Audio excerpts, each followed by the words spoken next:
Thrive Guys, Episode 8, Dealing with Failure.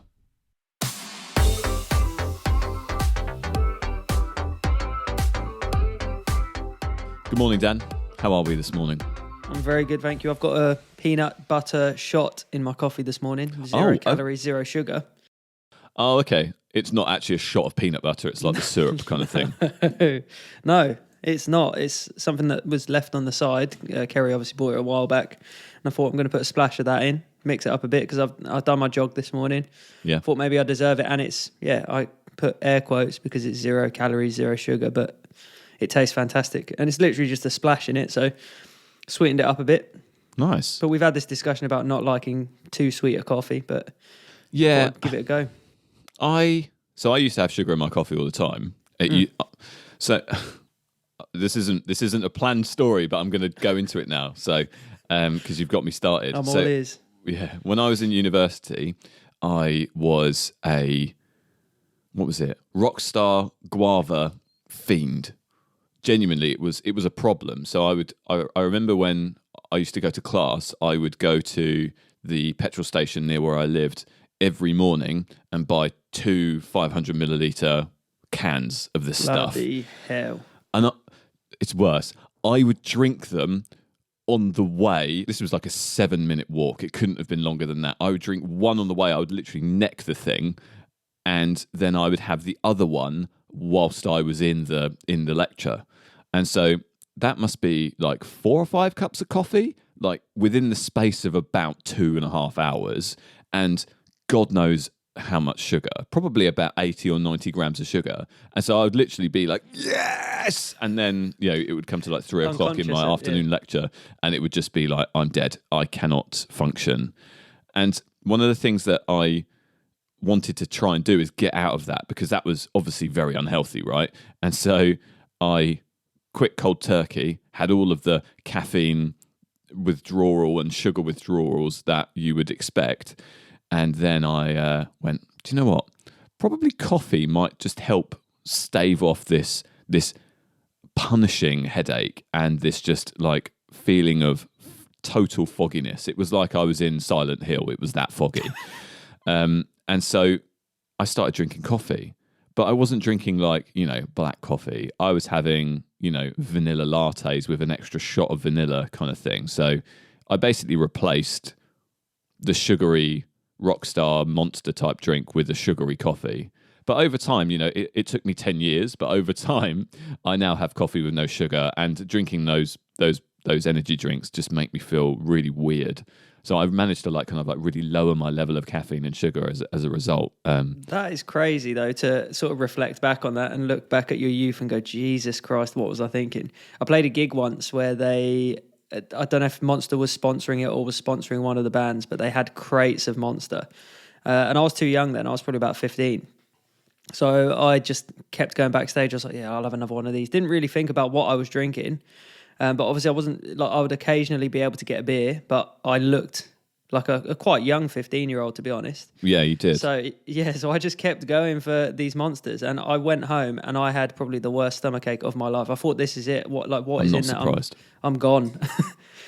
It was just weird looking back at that sort of stuff and think, do you know what? I've replaced it with coffee, but in moderation, I guess. Oh, absolutely. Yeah. I mean, I remember back in the day, we had a loose endorsement from Red Bull. There was a point in time in like 2009 to 2013, roughly, where Red Bull was like, oh, we can really get in on this like heavy music scene and stuff. And they had a stage at Download and Sonisphere and all of that. And they would just have these big, giant Red Bull cans full of Red Bull. And so me and the guys, we would just like knock 5 or 6 of them back without even thinking, because they were free and they didn't have water. They just had Red Bull. And I shudder to think what that would do to me now. It feels like when I was 19, 20, 21, I was invincible. None of that stuff affected me. I might have felt a bit weird, but other than that, it was like I was fine. I slept well. There was no problem. But now if I have an extra coffee, versus the normal kind of 2 that I have, I feel like sweaty. I have like a fast heartbeat. I feel like just weird. And it's in your early 20s, when you're tired, you're not tired by today's standards. No, you're not actually tired. Yeah. Yeah, I know. You're like, oh, I'm tired. And what that means is I feel a bit lazy. Whereas now if I'm tired, I'm on the sofa and my head's back and I'm snoring. So it's weird how things change. Speaking about being tired, I bought a new mattress this week.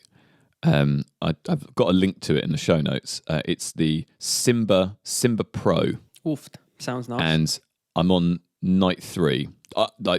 I'd spent more money than anyone listening to this can look that up and see how much money I spent on it.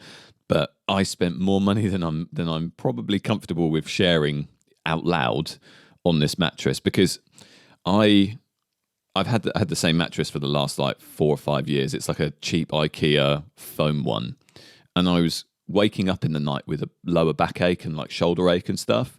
And I would wake up every day at 3 a.m. and just feel uncomfortable, and I couldn't get back to sleep.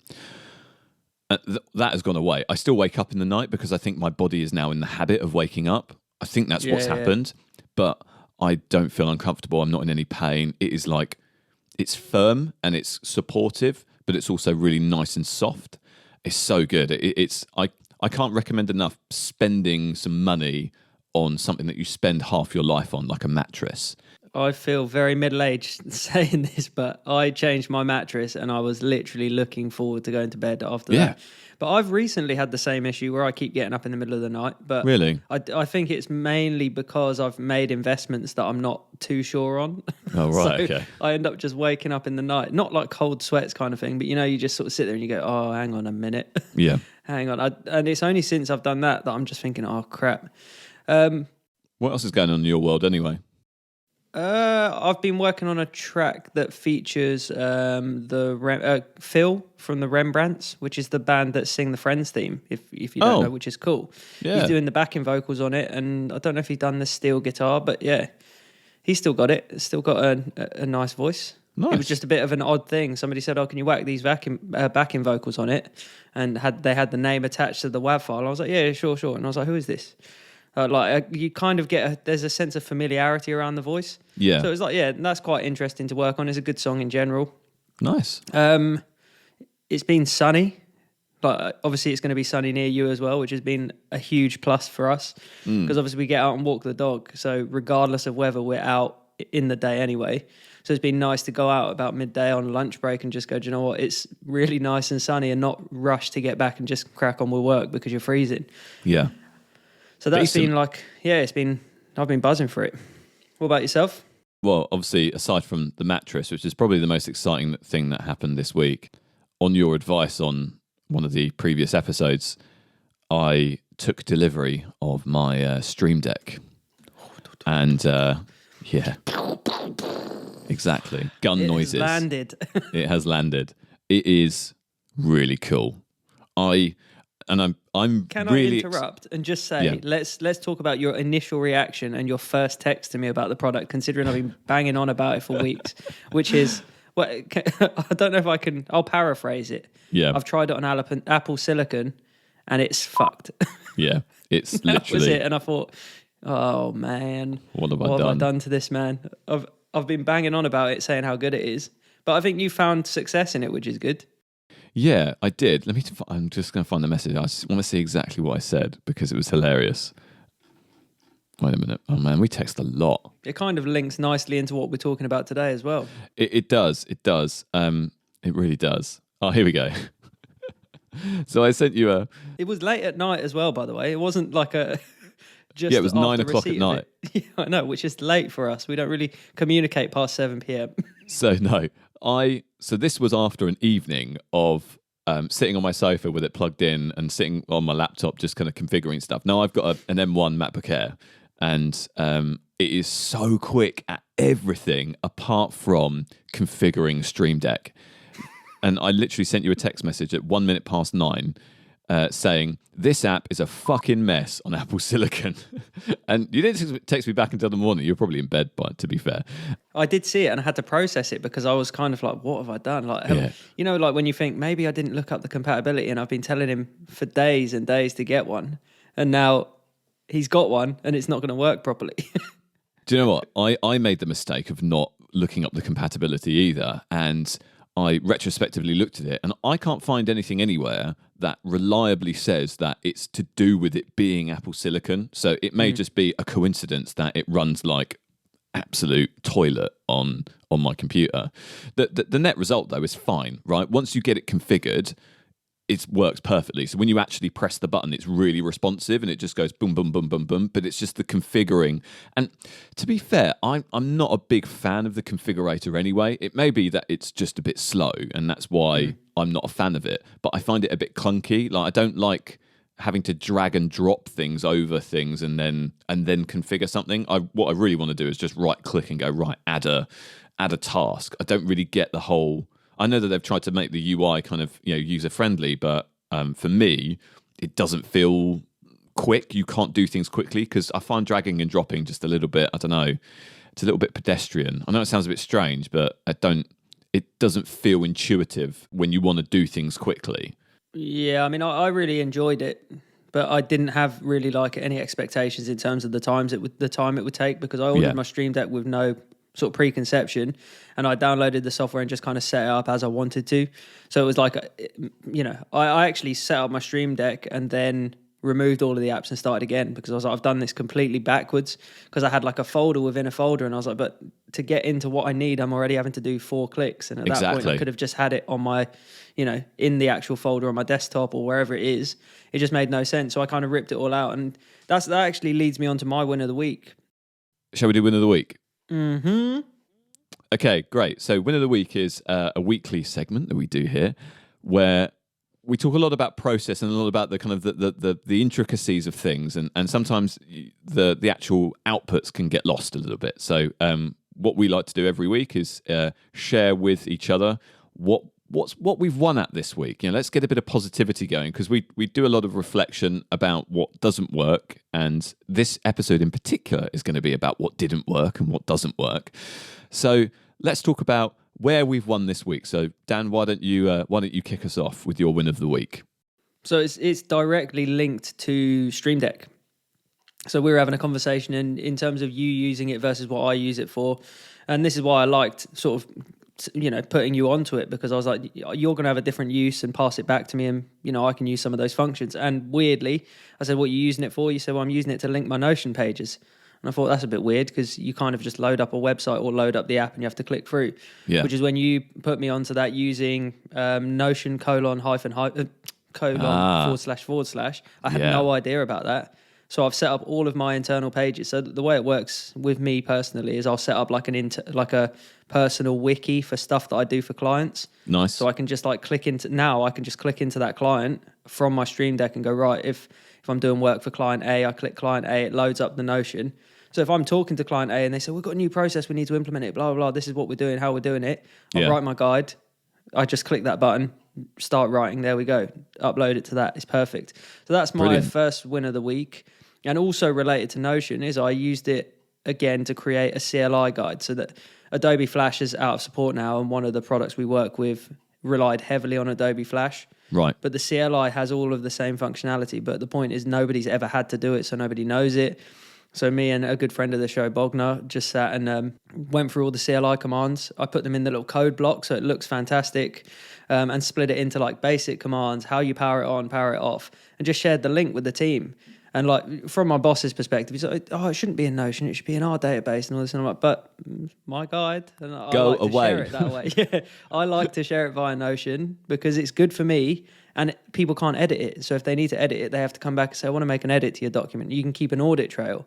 Notion's amazing for having a wiki, and just because of all the sub pages and stuff like that. So to just share it out, and people go, all right, I need to know what the basic commands are. There you are. It's like a click-in window, all web-based. Fantastic. What about you? What have you won at this week?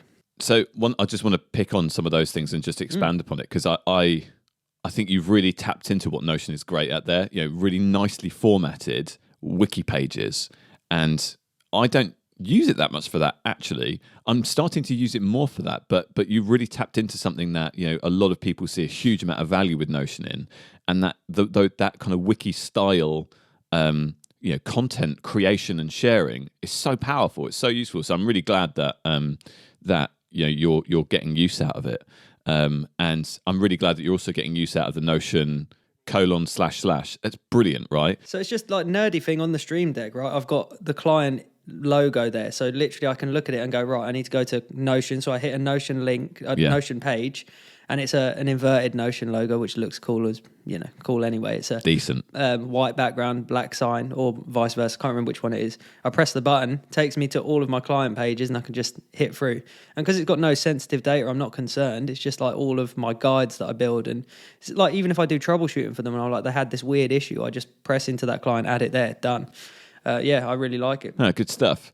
So I've got 2 wins of the week as well. So my first win is Streamdeck. So yes, this has been a paradigm shift. I love it. It's such a good piece of advice for me to pick this up. So thank you, Dan. I'm grateful to you for giving me the recommendation. Ay, no problema.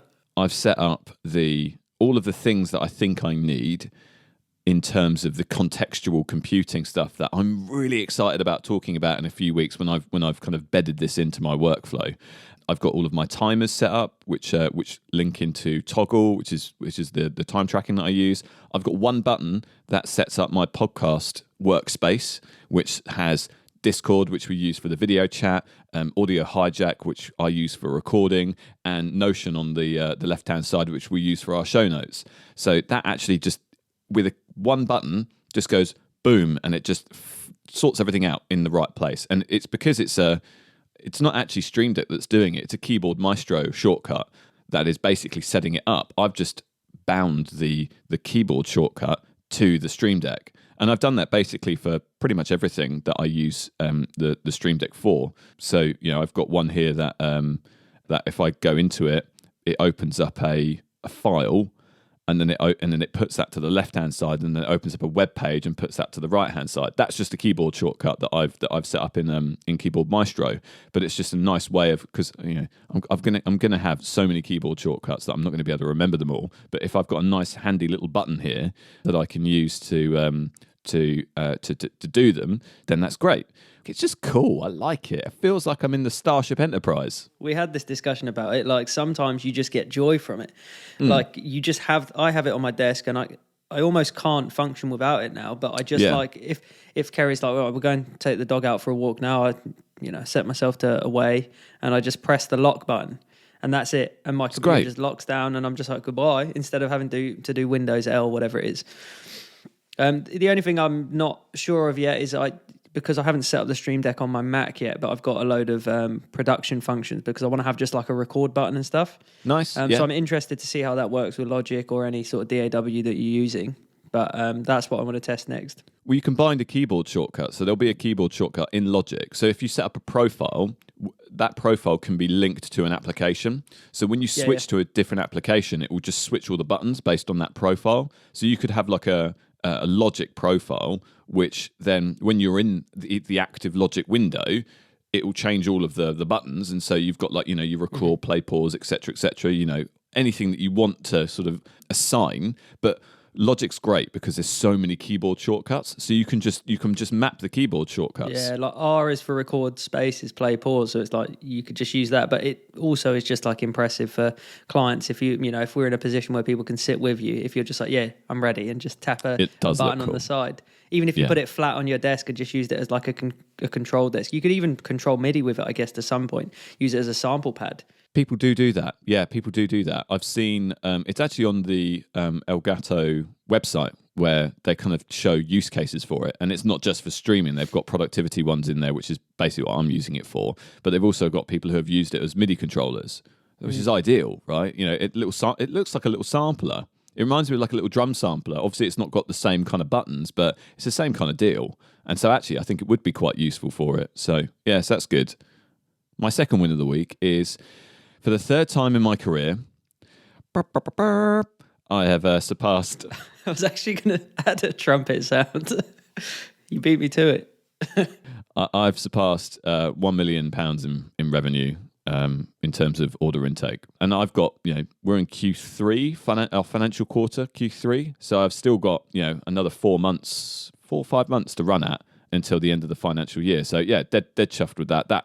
I don't usually talk about things like that in this podcast, but actually, you know, that can't not be a win of the week for me. So yeah, dead proud of that. Agreed.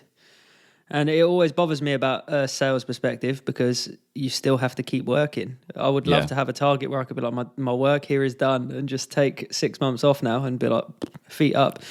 But it also comes into being... It doesn't work like that. No, exactly. Of course it doesn't, but I wish it did. I wish somebody set you a target and said, if you hit this, that's it.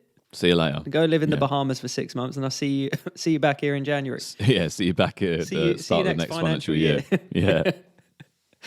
Yeah, so we've talked about wins. Now let's spend an hour talking about how we failed in our lives. 3 hours, yeah. I've got time. The reason why I thought this would be a good idea to talk about is failure is inevitable, right?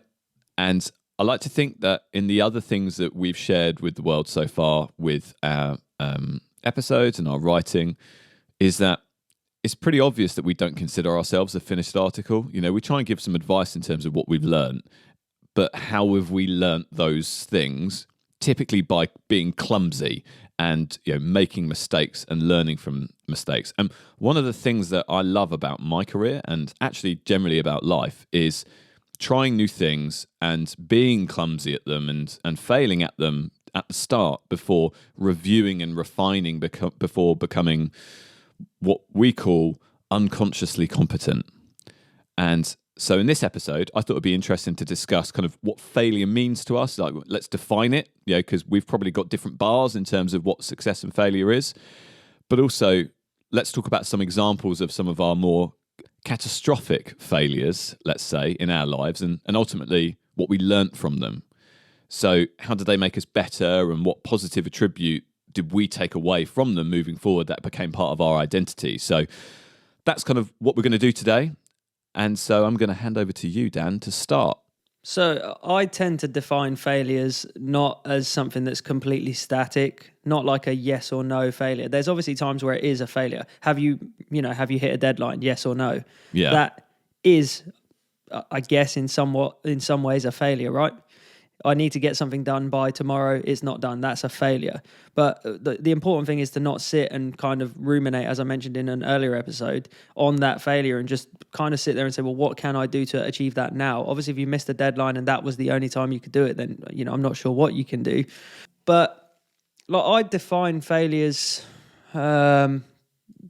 I've got notes in front of me, but it's hard to talk about failure because we've spent the whole... That's what I'm actually finding difficult, right? It's not about being honest. You know, we have very open conversations about how we feel about these things. Yeah. But I don't... Like, on a personal level, I don't often think about failures. In my early life, I definitely did. Like, up until probably the age of about 25, that's all I would think about. Think about mistakes I've made. I would... You know, things that keep you up at night. You know, certain decisions. You know, conversations you've had with people that could have gone one way, or opportunities that you've just decided, right, I don't want to do that. Or, you know, because you can be quite stern to yourself. I had a Sony exec contact me years ago about doing some work for them, and I was just like, no, not interested, because they wanted upfront payment, and I was like, I don't want to pay. Like, no. If you're offering me that sort of work, I don't know whether they were genuine, but I kind of just said, I'm not doing that. It could have been genuine, and that could have been the way into the industry. And I could sit here and say, well, that's a failure on my part, or go, well, it is what it is. We often use that phrase, it is what it is, when we talk to each other, because that is kind of how my mentality is at the moment with regards to failure. You can't change it, so don't change it, right? Don't sit there and think, well, I should have done it differently.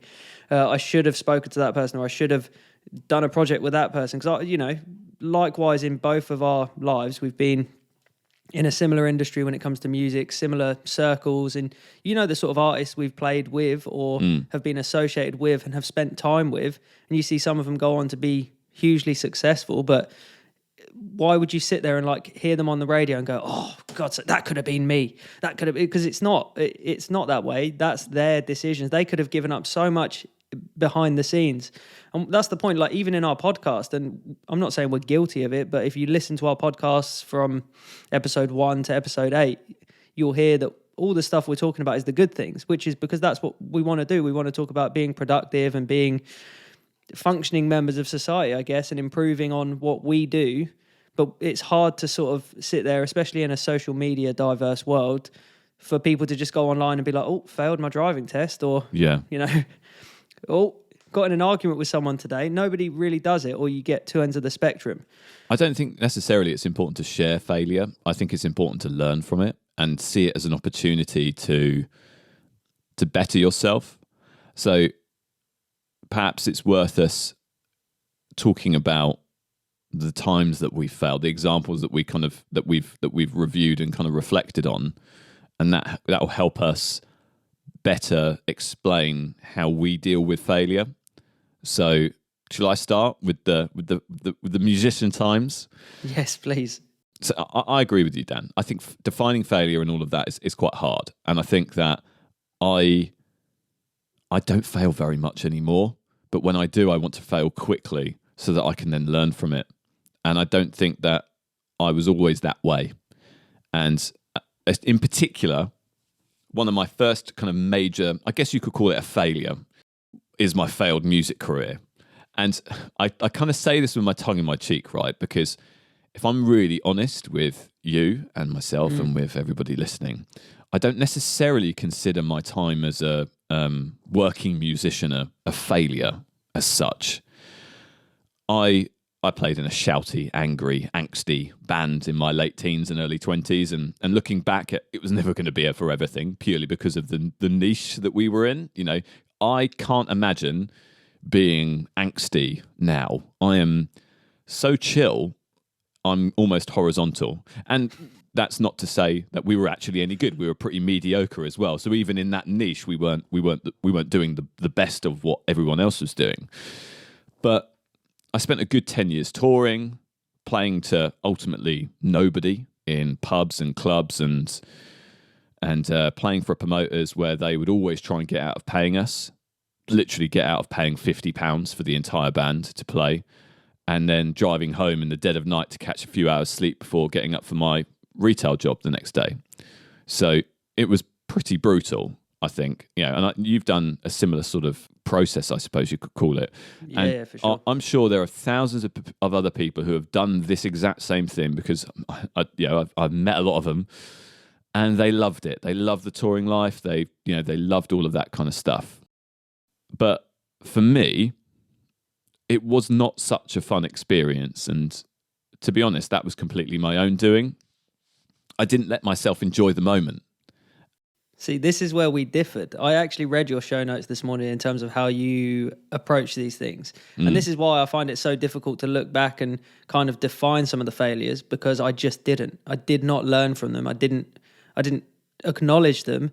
If I went to a gig and I'd planned it in advance and, I'd practiced and the gig still went crap, I wouldn't be like, that's a failure. I'd be like, well, I've done my best. I'm cracking on. And I literally lived in the moment. Also, I was just boozed up all the time. So I'd just turn up to a gig, have a beer, play, be on my way. Like, obviously it helped set up the stuff, but I didn't really have any sort of preconceived notions about how it was going to go or what would happen. I'd look out into the crowd. If there was a single person or there was 100 people, I'd just be like, oh, a gig's a gig. I literally just wanted to be along for the ride. I had no trajectory when it came to being a musician. I never wanted to be quote unquote successful, so I couldn't fail. Which was weird. Like, I played big festivals, even local festivals and stuff like that. I played Bedford River Festival to, I think, maybe like 30,000 people, and I was just like, cool. Like, wow. I get to play a gig on Saturday, but I wasn't like, this is it. This is our big moment. I was just like, it is what it is. We're playing with a big band tomorrow. Good. I played with Architects, which is like in the angsty kind of genre, and they're still going. They're amazing. But I wasn't there like, do you know what? There's going to be a record producer in the back that's going to notice us. I was just like, I'm just going to go play, especially as I was quite young and just playing drums. I just wanted to get things out of the way. So I think you're right. It's in terms of how you define failures for yourself that makes it a bit easier to define, I guess. Yeah. What did it for me is, well, I wasn't drinking at the time. Between the ages of 21 and 24, I didn't drink alcohol. So I wasn't in that kind of mindset. But also, it's probably a good time now to share with the listeners that I was, and still am, somewhat of a perfectionist. And that's probably a bit of an understatement, right? I haven't noticed. Yeah. And so in this context, if we didn't sound exactly like our kind of polished recordings, which were done in either a studio or in my bedroom with loads of takes, and I would sing line by line, and so the consistency just isn't achievable, right, in a live setting. But if we didn't sound like that, I wouldn't be happy. So I would spend hours after the show picking apart every late beat, every flat vocal, every this didn't quite work right, that didn't quite work right, you were bad, but you were okay. And like even down to the level of clapping that we would get after each song. It's like, maybe we didn't play this song particularly well because the audience didn't seem to like react. I would drive myself crazy, and probably my fellow bandmates as well, equally crazy, because this wasn't going on in my head. This was going on out loud in front of everybody, to everybody. I don't know how you sustained that at all. Well, I didn't. Yeah, I just think that would not in terms of talking about you driving me crazy internally. If I felt that way, I would have been driven crazy, because as you've mentioned, like you would drive. Maybe I've at maximum, we've played gigs in Glasgow, right? And you turn up, like when we were touring with other bands, it was fine, but we just didn't have the exposure or the reach, or just weren't good enough. But we would go to London, play a gig, and there would just be like no people. We played a gig at the Water Rats, and it was this whole big thing, like, Katy Perry played there before, and I was like, cool. And the promoter was like, you have to sell some tickets, and I was like, cool. We sold all our tickets. Turned up at the venue, and the band that was headlining sold no tickets, and I was just there like, so it's cool. I get to play in front of my friends. Great, yeah, exactly. Good experience, but you just leave there feeling like, could I define that as a failure and be like, well, we sold all our tickets, that's a success, but ultimately that gig bought nothing for us other than our friends got a night out with us. That was it. So it's a failure from a music career. You basically played in your hometown, but somewhere else. Yeah, I could have done this in my living room and charged people double the price. Exactly. Yeah, I think the reason why I felt like this, because in a previous band, by contrast, I wasn't really involved in the songwriting, and I kind of showed up, played guitar, had long hair, looked cool, and that was it. That was my involvement. Or at least some of the above, yeah. Or at least some of the above. And I never felt that way. I never felt this kind of pressure, this internal pressure when I was in that band.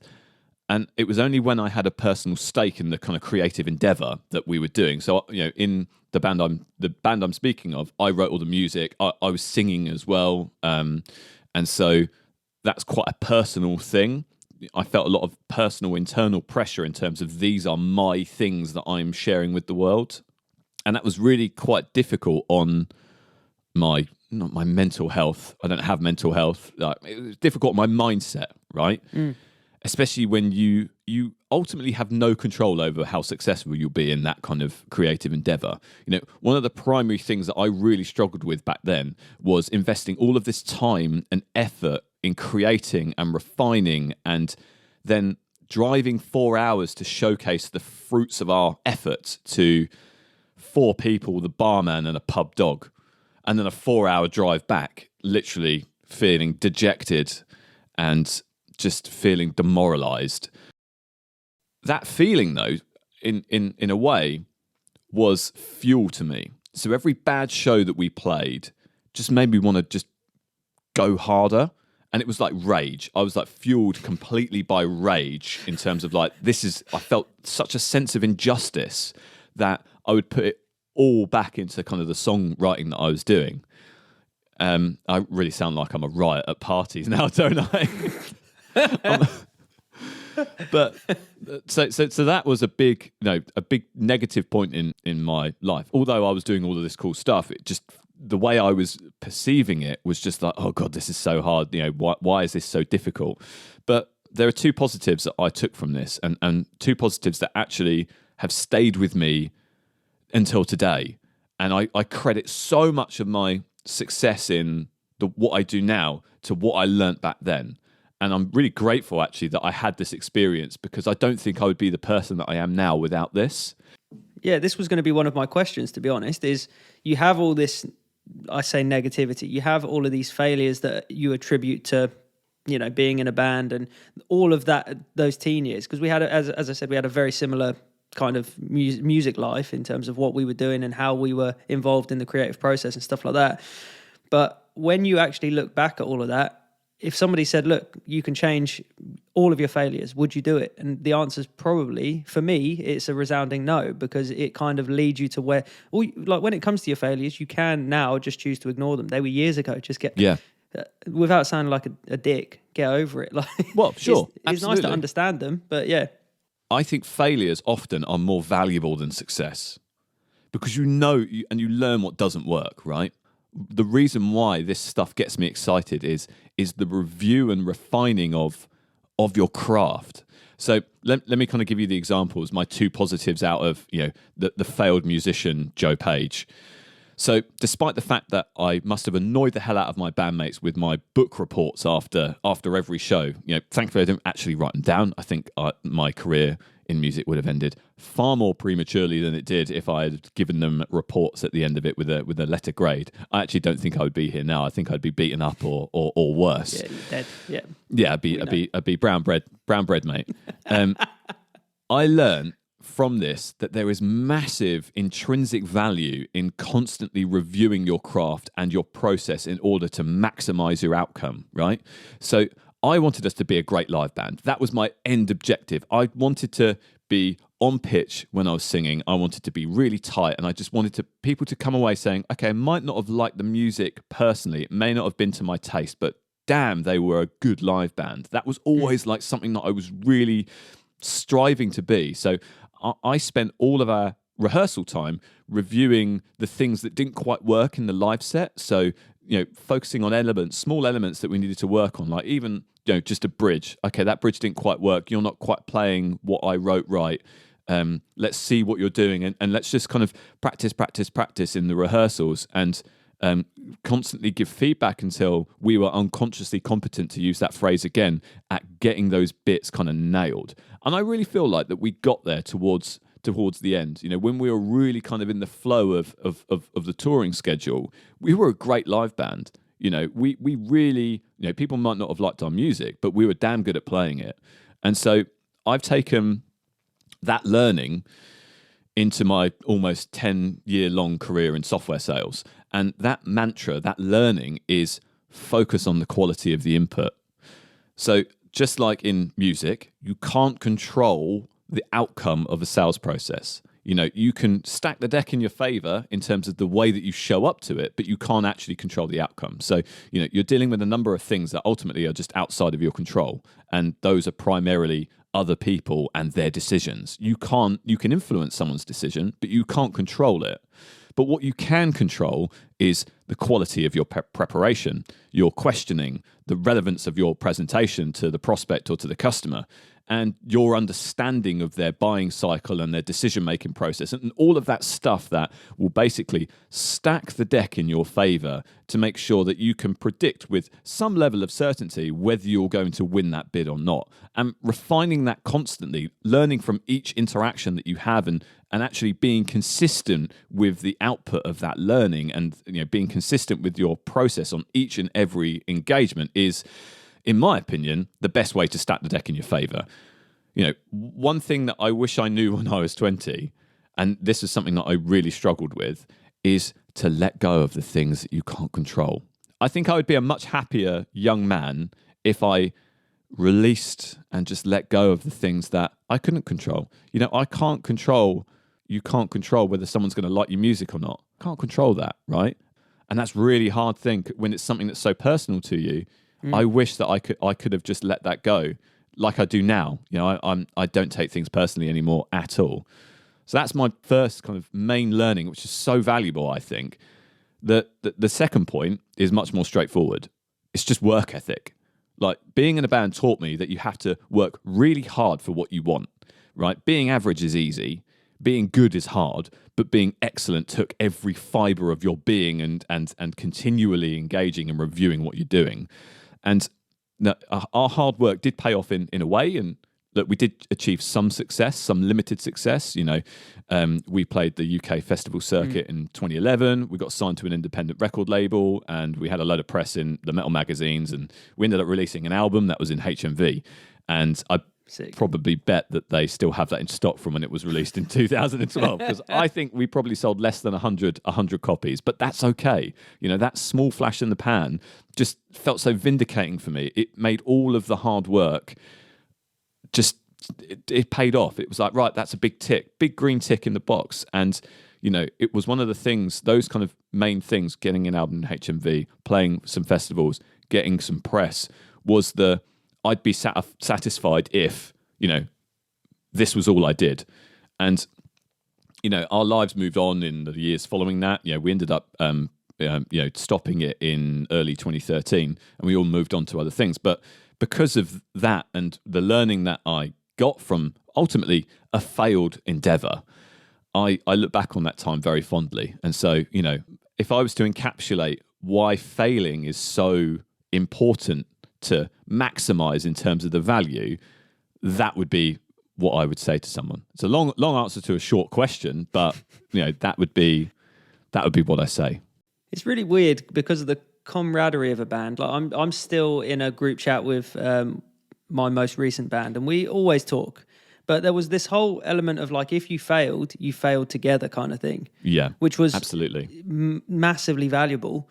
It's also the fact that when you look back, like you tend to just, I don't know if it's just something that happens when you reminisce or it's a nostalgia thing, but you do just tend to forget about the bad times. Like whenever you talk to the band, or it's funny. It's like we once had a guitarist who was just so arrogant, and he was filling in. Like he didn't write the guitar. We'd already wrote the guitar. Our old guitarist had left, and we got him in for one tour.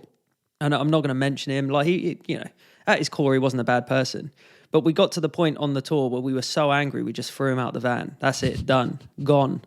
I was just like, we've got the guitar backing track. I'm not putting up with this. Like, yeah. But at the time, it was, it was difficult to do, and there was like a lot of tension, shouting, people angry. But realistically, we look back and we just laugh. We're like, do you remember that? Yeah. Like we drove from, I can't remember where it was. I think it was maybe like Norfolk to Glasgow overnight.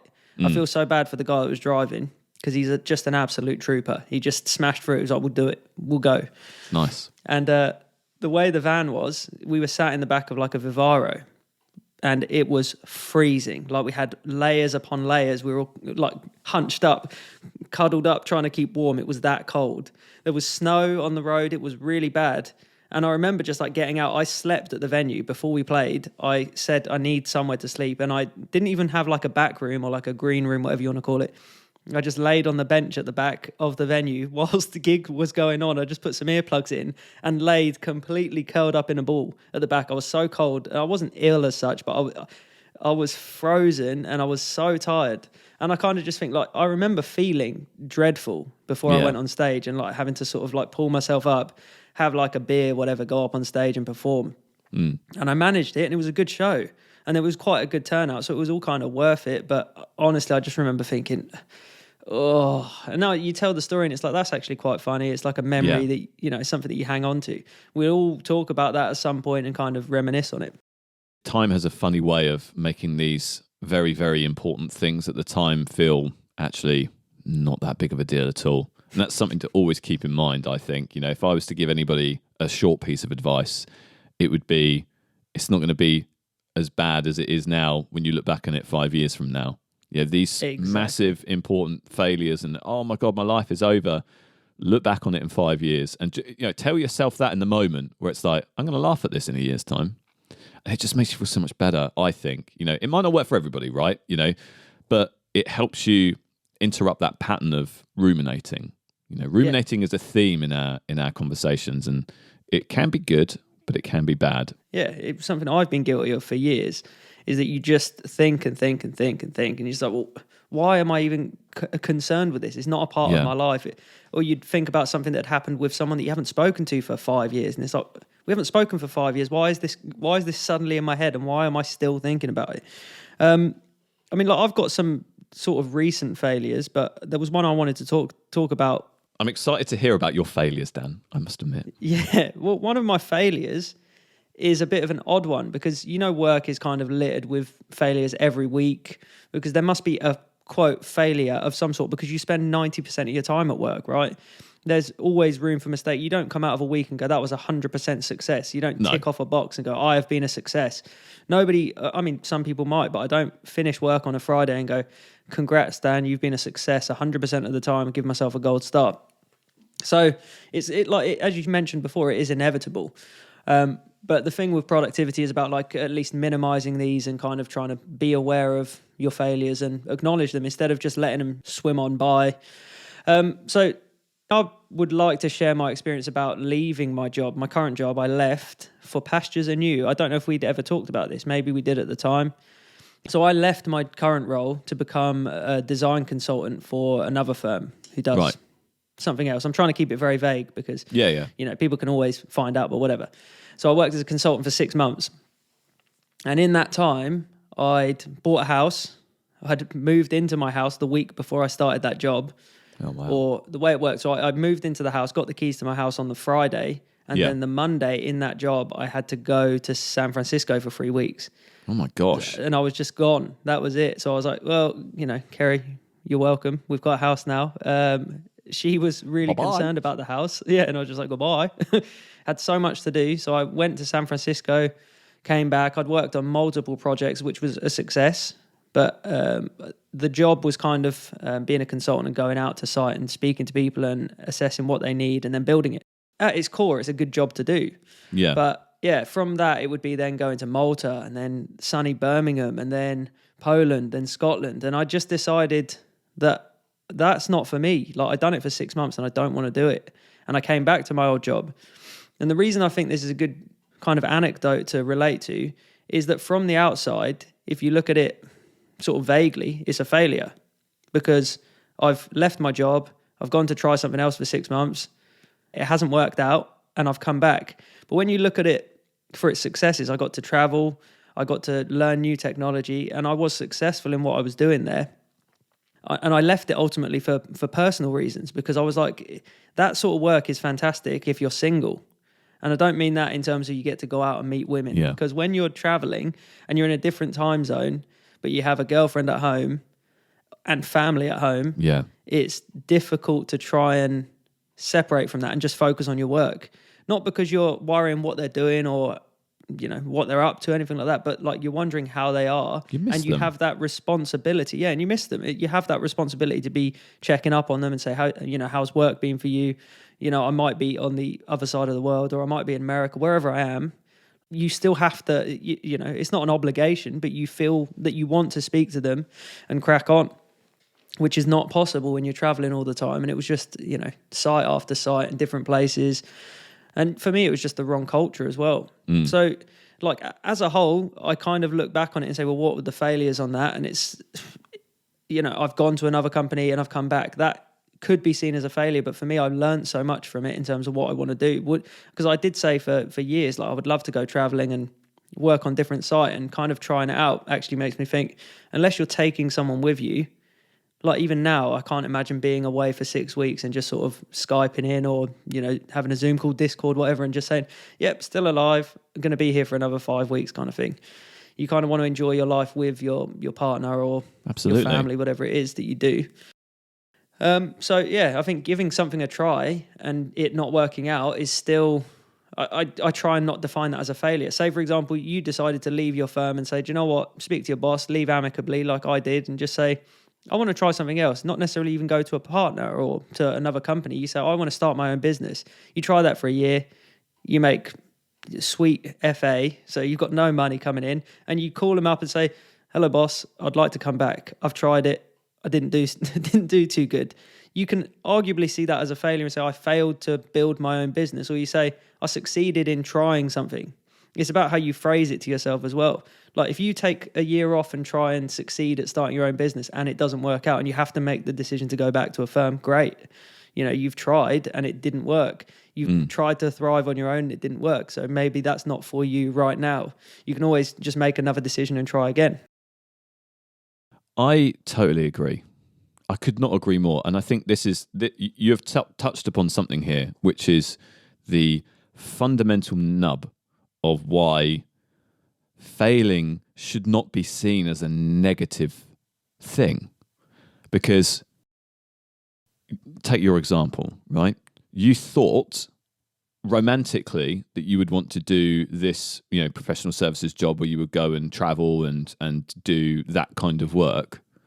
Because romantically it was, this is a jet-setting lifestyle. And actually, a lot of the time, when you're in your kind of role, that's the kind of career progression. That's the well-beaten path, if you see what I mean. And there's a well-beaten path in my world as well. Now, you tried that. You didn't fail at the job, but it didn't live up to your expectations. And actually, there were some things that happened and some things that you learned about yourself and what's important to you that meant that you were incompatible with that lifestyle, you know? And I don't think that is, from someone who is hearing your story and giving you their opinion on it, I don't know how you could see that as a failure. And I mean that in a good way, right? I know that probably your current employer may have gone, oh yeah, he's gone, because being facetious, right? Kind of playing devil's advocate. There may be a perception that you've gone and done a thing, and you're coming back now, aren't you? Yeah, but actually, that can't be seen from your own internal kind of value system. You did something bold. You went and tried something because you thought it was going to be something. It ended up being not what you thought it was. And there were some things that you learned that actually meant that, no, this is not right for me. And that is absolutely fine. I also learned as well that it's worth noting that, you kind of touched upon it there with regards to employers. Some employers are like that, but sounds like I'm advertising for it, but my current employer were actually really, really supportive, because I left amicably. I sat down with the CEO and just said, like, this is something I want to try. I'm not leaving because I'm, unhappy. I just want to try something new. Yeah. And when I came back, I almost felt like I had to put my tail between my legs, but I just called up and said, it's not working out for me here. Instead of being like, you guys need me back or whatever, it was like, I said, it's not working out for me. If there's a job, I would like to come back. And they were just like, yep, give me a call. Nice. Let's do it. And, it was, and that's what I think is important to highlight, because in this kind of climate, it's hard. You see loads of stories like that where people aren't able to come back, or people do say stuff like that. Oh yeah, you're coming back. Yep, you'll have to come back at a reduced salary. But if you're kind of open and transparent about what you want to do, then people are usually human about it and quite supportive. Especially, as I said, if you went and started your own business and you just said, this is what I want to try, I don't think your boss is going to turn around and say to you, no, that ain't going to work out. Well, yeah, exactly. It's not for you. They'll just say, if that's what you want to do, hopefully, then yeah, give it a go. And you don't know until you've tried it. And I think and this is what I mean by the fundamental nub of why failure can't be seen as a negative thing, because you don't know what the outcome is going to be unless you experiment. And so by seeing failure as negative, it will impede you from taking risks. And taking risks, measured risks, I'm not talking about, throwing everything on red in Las Vegas, not that kind of risk, but a measured risk in terms of, I think this is going to work, and this is the research that I've done that supports that. I need to jump in with 2 feet and give it a proper go. Otherwise, I'll never know whether it works or not. And look, if it doesn't work, it's like we talk about, making bad decisions. No decision is bad because you can make another decision to get out of it. I think your gran said that. I think that's where we got that phrase from, which is such wisdom, right? And the same kind of philosophy applies here. If you're seeing failure as a negative, you will not take that risk. And if you don't take that risk, you'll never know. I always try and make my decisions on the basis of, if I'm struggling with something, I'll go, am I going to regret not doing that on my deathbed? Of all the things that this decision is kind of weighing on my mind, am I going to be 80 years old? Hopefully a little bit older than 80, but you get what I mean. Am I going to be 80 years old? Stars, you've taken I know. Yeah, I think I've shaved off a good 20 years of my life by drinking 90 to 100 grams of sugar a day. But okay, whenever I end up dying, I don't want to be on my deathbed and go, I wish I did more of this, or I wish I did less of that. And I think that is, if I'm struggling to make a decision, I'll go, am I even going to remember this in 10 years? No. Okay, well, fuck it. Let's just do it, For sure. And I try and use that philosophy and just go, fuck it, I'll do it. I'll worry about the consequences and, and all of that. I think it's so important to try new things. And if it doesn't work out, just as long as you learn something from it, then it was a valuable exercise. And you learned so much from doing what you did and then coming back. Like, from what you're saying to me, you got so much value out of that because now that wellbeaten path wasn't for you at that time, And so you've gone back to do something that you do enjoy and you are good at, and you know, all of these things that kind of align with your principles. And it may be that in 5 years' time you go, actually, do you know what? I want to give that consulting job a go again, but I don't want to do it in an international company. I want to do it in a UK-focused company, so you're not getting on a plane and being halfway around the world. That's okay, because you know that's not what you want to do. The thing is, we talk about this like very matter of fact, and this is how it went, and this is what I do. But the feelings associated with it, I remember feeling so stressed. Yeah. And I remember sitting there thinking, like, even like 15 minutes before I was going to speak to my old boss, who I was pretty close to and worked for a while, and like, you know, the MD and stuff like that. And I remember like 15 minutes before almost sweating, like sweaty palms, going to speak to them. And it's like, I know these people.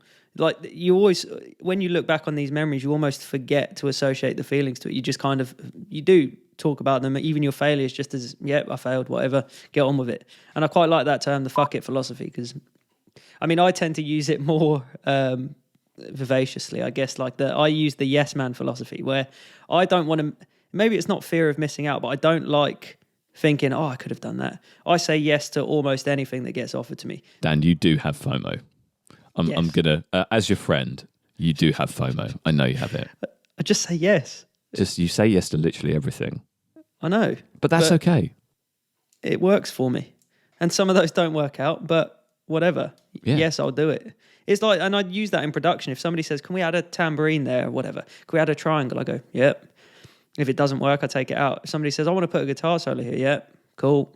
Let's give it a go, because you're not going to know if it's going to work or not. I was actually talking to Kerry about this the other day. Like, if somebody turns up and says, we want a synth that goes across the whole track, I'll be like, yep, I'll do it. Like, let's have a quick listen. Is this the kind of thing you want? They go, yep. And then if it doesn't sound good, I just remove it. Bish, bash, bosh, done.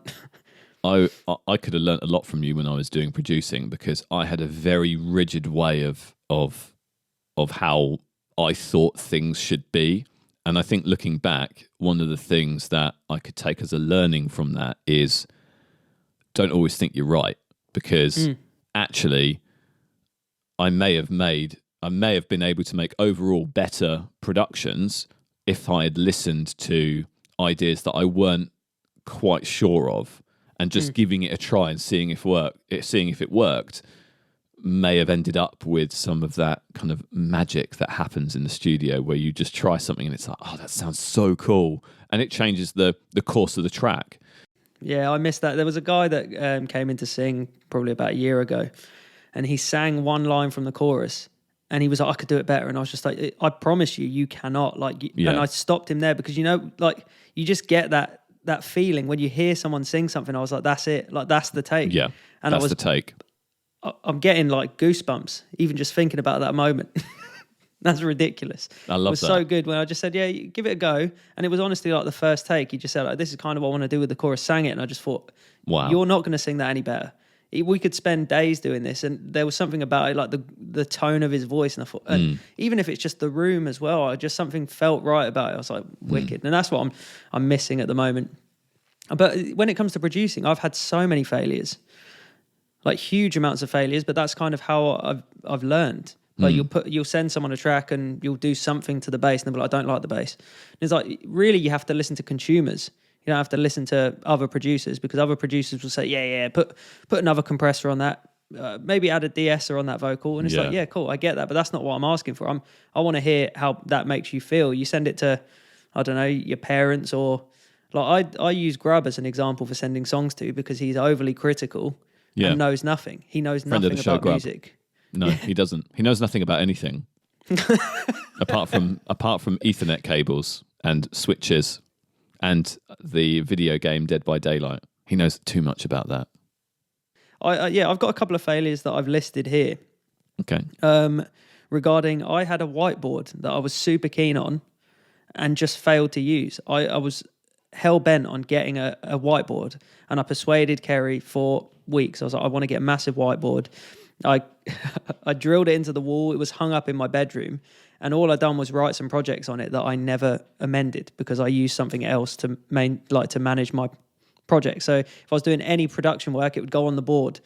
And I realized after like 3 months, it was the same projects. They'd been ticked off, they'd been done, but they would still be there. So it's like you have all these really cool ideas at the start of what will help you succeed and what will help you thrive, but then it comes down to it, and if you're not going to use it in the way it's intended, it's a failure. That for me, like a whiteboard was a failure for me. But I don't sit there and put a big cross next to it and go, never use whiteboards again. It just didn't work for me that time.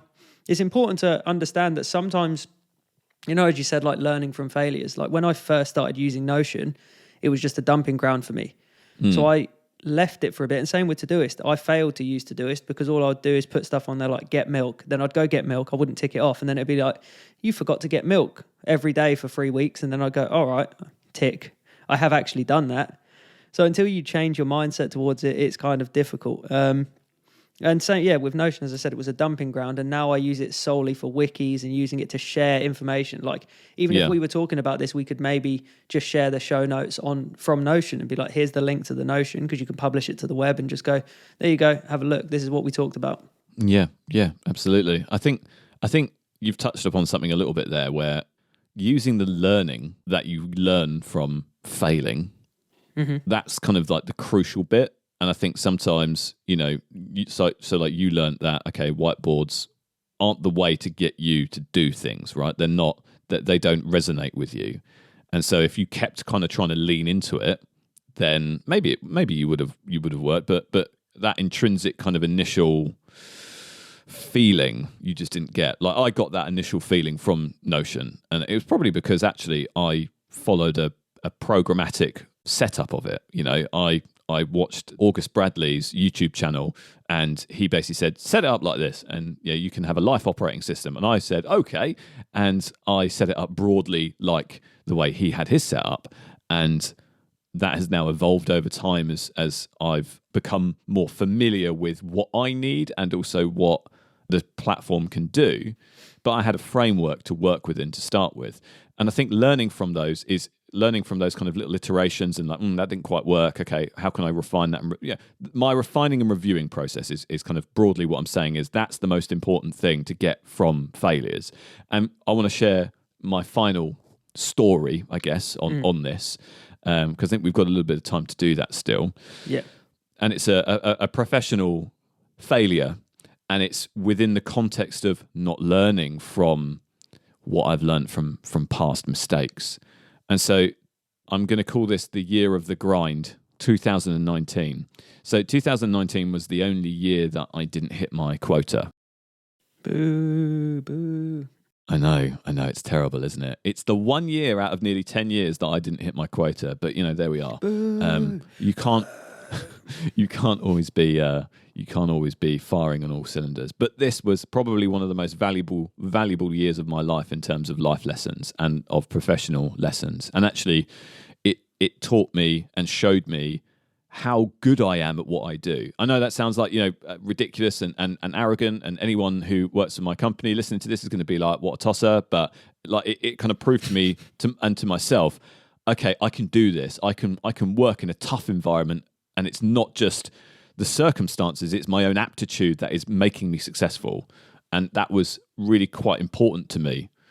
And so 2019 was the only year that I didn't hit my target. As I say, I'd just come off of a really good year and almost got sort of headhunted for a different division in the company. And so I was feeling like, you know, Billy Big Stones. And when that fell through, I was left feeling a little dejected, a little bit demoralized, and a little bit like, I don't want to do this. I'm just going to sail and just phone it in. And I think you could probably say I had a little bit of delusions of grandeur going on, thinking that I'd known everything and know everything about it, about what I do. And I don't need to learn anymore. I've arrived. I'm the finished article. No one can teach me anything. Oh boy, did 2019 show me that you never stop learning, and you're never too old or too experienced to get your backside handed to you by the world. And so usually the way that any year plans out is that you have a consistent sort of flow of smaller value deals that kind of come in over time that you can kind of control. And then there are some bigger deals that happen that are, you know, you work on them for a period of time, but they just happen. And they're supposed to be the icing on the cake.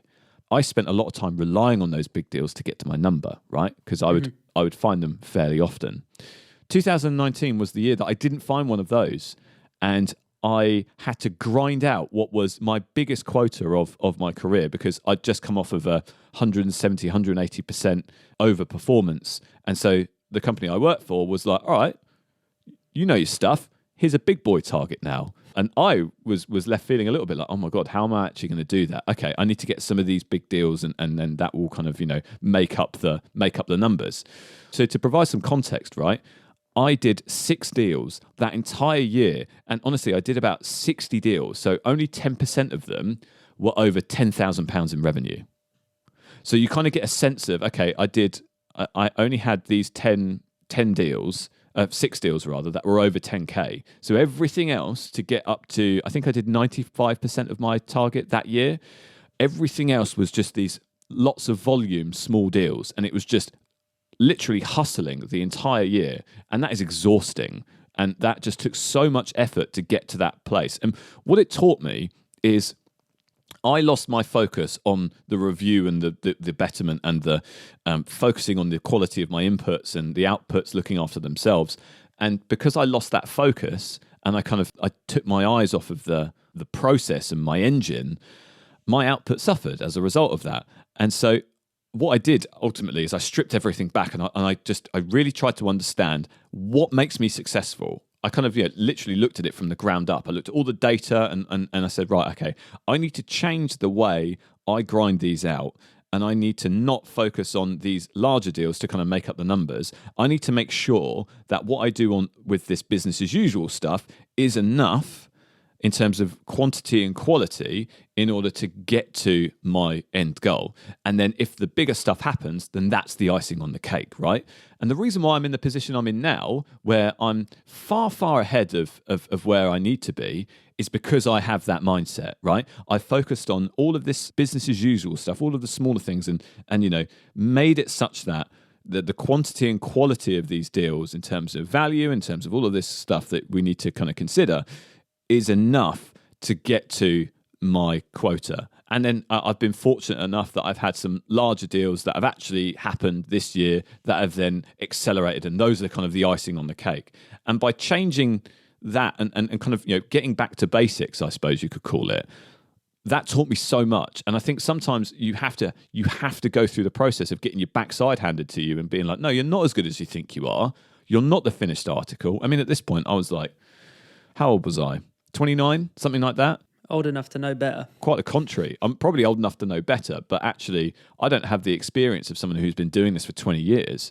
But I'm thinking that I'm Jack the lad, And so, yeah, I just wanted to share that as another example of learn from your mistakes and learn from the failures, and you can be that finished article. But you're not going to start something and just be instantly good at it, No, and that's the thing that people don't seem to understand when it comes to music as well. People just assume that you pick up a guitar and you're naturally talented, you can play a chord. It's like people don't see all that graft that goes in before it, or all of the hours and hours of practice, because nobody puts like a video. Well, I mean, maybe they do now, but I remember back in the day, I wasn't uploading a MySpace video of me like playing a poorly tuned guitar and not barely being able to play any chords, or playing keyboard being crap. Like, even if I record a video now, like, it's not just me doing a one take, like just set up the camera and record and be like, wow, that sounds good, upload it. It's like, play that again and play it again. No, don't like that. Play it again, play it again. I think that's very interesting in terms of how you turned that failure around, though. And it kind of links into what I was doing from my work perspective when I came back. Because there was that preconceived notion that I'd gone and come back, like, I guess a large percentage of the business were just happy I was back and not winding me up about it. But because I assumed people would think, oh, he had to come groveling back, or he didn't succeed, whatever, I then directed all of my attention to trying to be better, making sure I helped with process. And if somebody needed help, I'd be there to say, yeah, I can offer some advice. I am here, I did leave for a while, but I'm back. And I'm back in a big way. Like, I want to be better. And I think it seems very much related to what you're saying. And they're kind of similar situations, obviously not leaving the company and stuff. And that, like, even though I left and I had experience from it and all the good stuff, I came back wanting to improve and wanting to thrive in what I'd done before. It's such a weird way to look at it, instead of just sitting here and being negative about failures. Like, I'm grateful that I left and came back. Like I really am. I'm grateful I had a bad year, you know. I feel the same way. That's what I mean. It's crazy. It's crazy because you could sit there and you could mope about it and say, look, 2019 was, it was the worst year of my life. Oh, I did so bad. Or you can just go, do you know what? I've learned something from that and I'm better now because of it. I totally agree. I think that's a good point to leave it on. I think that's, acknowledge your failures. Yeah, no, absolutely. Acknowledge them, learn from them, but don't beat yourself up about it. You know, we're just human beings. You know, you're going to fail. I know that I'm going to fail again. And that's okay, because there's going to be some lesson that I'll get from it, you know, and I'm looking forward to the lesson. And that sounds really corny, right? But one thing that I have learned over the last 10 years, when I was 21, I was so tough on myself because I had something to prove. I felt like I was quite an angry individual because of, things that happened in my life. And I felt like I had something to prove. And now I'm older, I don't have that kind of same level of, I don't have the same chip on my shoulder. Do you know what I mean? I don't know if it comes with a certain age because I feel that way. And my previous boss actually said that to me. I think I mentioned it weirdly in episode 1. And he just said, do you know what? And it wasn't like having a go. He just said, what you've got to understand is you are sometimes just your own worst enemy. Like nobody's coming here and telling you to do that, or nobody's saying that you screwed up. Like, you're putting that pressure on yourself. And it's the same with music. Like I'm arguably more successful when it comes to music now than I've ever been in 15 plus years of performing and writing and composing and doing all the good stuff, because I just don't, it's not that I don't care, but I just don't, if I put a song out and one person listens to it versus 10,000 people streaming it, whatever it is, it's the same result to me. I enjoyed making the song.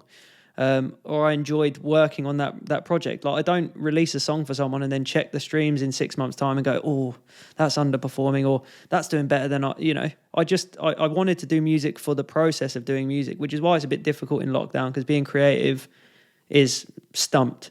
Like you can work remote, but you don't get that, that same feeling I was talking about earlier, like hearing someone sing and being like, that's it. Like I'm confident that's the take. If somebody sends you a song, I've had it where somebody will send me 3 different vocal takes and I'll be like, yeah, number 3 is better. But I don't go, you've nailed it, and message back number 3 that's the one for me.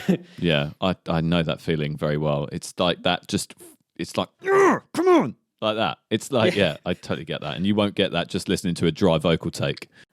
I punch my leg. When I hear something so good, I just think, this is it. You've done it. I'm so happy. Yeah, I totally understand that feeling. I know exactly what you're talking about. It's just that rush of just I don't know, it must be like what people feel like when their favourite football team scores a goal. I don't like football, but that must be yeah, come on! That must be just that kind of feeling, Exactly. Cathartic. Yeah. You just want to shout and celebrate, put your hands up and shake their hand. Yeah, exactly. Get them in a headlock and say, do you know what? We've done it. Yeah. Step away from the mic, you can go home now. We've got the take we needed. See you later. I feel pumped after this conversation. I feel like a weight has been genuinely lifted from my shoulders. I started off a bit ropey, I'll be honest about that, because it's not nerves, it's just, it is difficult. Even at this point, looking back on stuff, because you have to reflect, as reflecting back on years of failures is very, very difficult. And I remember when I was writing the notes, I was just thinking, there's so much more I could add to this that it'd probably just be it would make for uncomfortable listening, to be honest. Yeah, but it's real, right? If anybody who listens to this wants to message us and say, I've never failed at anything, that's fine. Do it. And I'll call you out as you're wrong. You can be a guest and you can tell us what your secret is. But maybe the way you felt a little bit uncomfortable at the start of this is something to learn from. Don't feel uncomfortable about sharing. Exactly. Because sharing is so valuable, I think. And one of the reasons why I wanted to start talking about things is because I felt like I have something to say. And maybe people want to listen, maybe people don't. To me, it's not about that. It's about sharing and getting this off my chest. But I feel pumped after that. Who would have known that an episode about talking about failures would have made us feel so positive and just enthused to get on with our weekend as it has done? Who would have thought? I know, that is crazy. Thanks everybody for listening. If you enjoyed this episode, please consider subscribing to our show. And if you really, really liked it, please consider giving us a 5-star rating. yeah, that really helps us out, helps us grow our audience. So, you know, only if you loved it, but if you did, then that'd be really good. If you'd like to hear more from Dan or myself, please follow us on Twitter at ThriveGuysPod. Otherwise, we'll see you next week. Say goodbye, Dan. Goodbye. Enjoy the rest of your day.